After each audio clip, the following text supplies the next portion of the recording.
একজন কৃষক ছিল, নাম ছিল মিজান, তার স্ত্রী লাইলি। দুজনে মিলে সুখে শান্তিতে সংসার করত।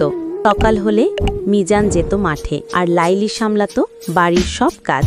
দিন চলছিল ভালোই, কিন্তু হঠাৎ করেই এক রাতেই সব বদলে গেল। আকাশ কালো করে নামে এক ভয়ঙ্কর ঝড়।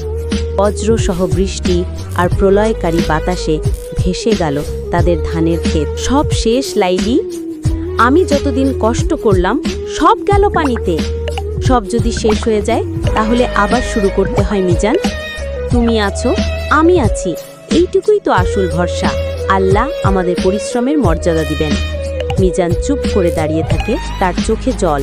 কিন্তু লাইলির কথায় সে যেন একটু ভরসা খুঁজে পায়। দেখো মিজান, যতবার আমরা পড়েছি ততবারই তো উঠে দাঁড়িয়েছি। এই জমি আবার সবুজ হবে ইনশাআল্লাহ।